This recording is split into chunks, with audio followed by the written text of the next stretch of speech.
Mr. Speaker, the Lords, who are authorised by Her Majesty's Commission, desire the presence of this Honourable House. Really? No. So, you've just seen the end of this parliamentary session. That's because Parliament has been officially shut down until the 14th of October. Johnson has chosen to prorogue Parliament earlier than initially expected, putting an end to debates, scrutiny and committee sessions until Parliament is brought back. In this video we're going to quickly explain what's happening and what it means for Brexit over the coming month. Before we get to that though, let me quickly plug our new merch store. We've got rid of the TLDR Summer store and now we have the TLDR Autumn store. Find new designs including our fake news shirt, the TLDR logo cutout, the TLDR newspaper design and the 10-year version of the Order t-shirt reacting to Bercow's announcement that he'll be leaving the Commons. Find this as well as some of our old designs and some new women's shirts over in the merch store. There's a link to that in the description. Before we discuss the implications of what's happening, let's do a quick refresher on prorogation. We've explained prorogation a lot on this channel, but Parliament's official briefing paper on the topic is 27 pages long, so there's certainly a lot of explaining to be done. As the briefing paper explains, prorogation is the means by which a parliamentary session is brought to an end. Prorogation is basically the ending of a parliamentary session, and refers to the time between the end of one parliamentary session and the beginning of the next one. Prorogation is an absolutely normal and legal process, and it happens every year, in order to begin a new parliamentary session. What's made this one so controversial is its length and the timing of it. That's because it's the longest prorogation in modern history, stretching out for over a month. That's an abnormally long prorogation, but some do defend the prorogation's length. That's because the time that Parliament is suspended coincides with a period when Parliament was set to be on recess for party conference season anyway. That means that for these few weeks, Parliament wouldn't have been sitting anyway, so some argue that prorogation has only added a few days to the shutdown. Certainly not an unprecedented number. The counter-argument is that MPs could, and many think would, cancel that recess. However, MPs can't cancel prorogation, meaning that a potentially cancelled break turned into a complete shutdown. The timing is the even more controversial thing. While it's normal to prorogue Parliament, the political times we're in are far from normal. As Sky News' Lewis Goodall put it, we're currently in the biggest political crisis since the war. So while it's perfectly legal, you could ask if it's the right time to be shutting down Parliament for this long. The issue of the length and timing of the prorogation have only become greater, as Johnson has brought forward the prorogation start date. It was originally expected that Parliament would be suspended from the end of this week, but by proroguing Parliament yesterday, that only makes both issues worse, taking the total number of days that prorogation adds to the recess up from 5 additional days to 9. This extension of the prorogation period is also significant for the issue of the general election. Last night, Johnson was once again unable to persuade MPs to support his calls for a general election. Order! Order! The ayes to the right, 293. The noes to the left, 46. That's less than last time.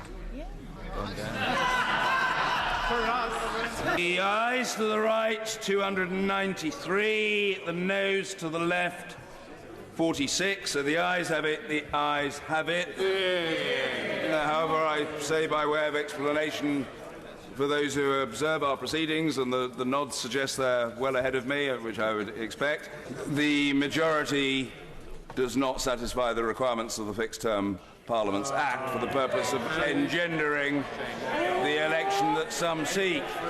And with Parliament prorogued, they won't have the opportunity to back an election even if they wanted to.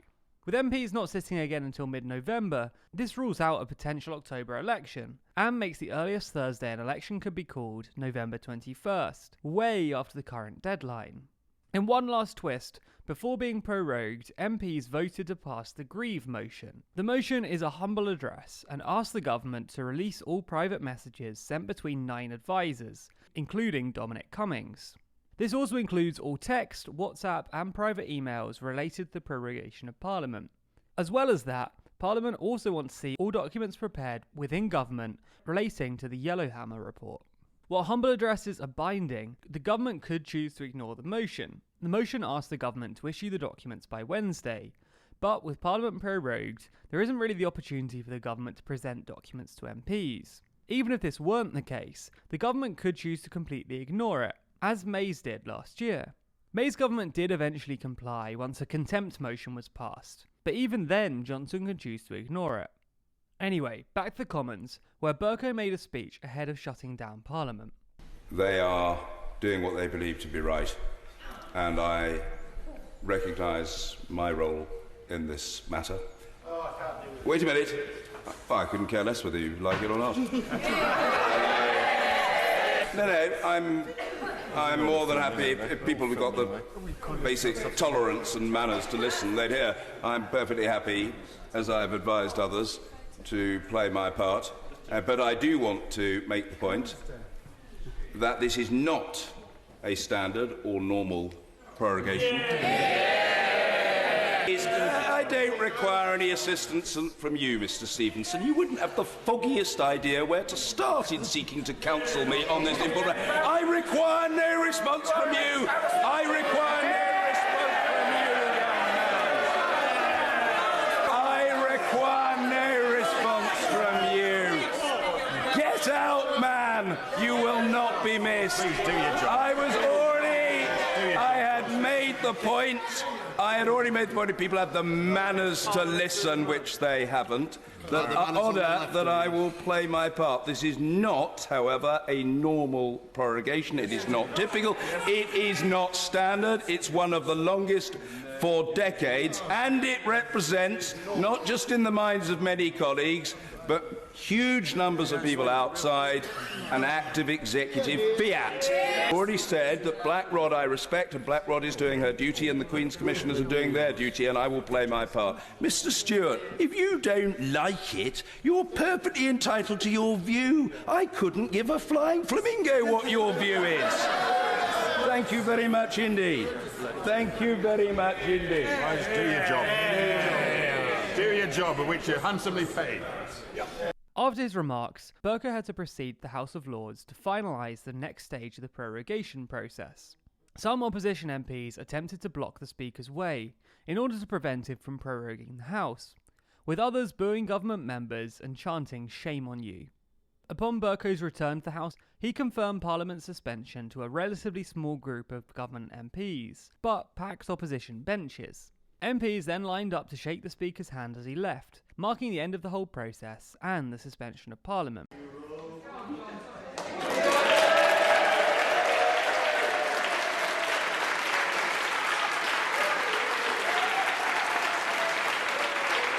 Order. I have to acquaint the House that the House has been to the House of Peers, where a commission under the Great Seal was read, that the Leader of the House of Lords, one of the Lords Commissioners, delivered Her Majesty's most gracious speech to both Houses of Parliament in pursuance of Her Majesty's command. The Commission was also for proroguing this present Parliament, and the Leader of the House of Lords said, "My Lords and members of the House of Commons, by virtue of Her Majesty's commission, which has now been read, we do in Her Majesty's name and in obedience to Her Majesty's commands prorogue this Parliament to Monday the 14th day of October, to be then here holden, and this Parliament is accordingly prorogued." There's nothing compulsory about it, but, you know, on these occasions, when prorogation takes place, if colleagues feel like toddling along this side to shake hands until we meet again, they're very welcome to do so. But it does mean shaking my hand, if you can bear that.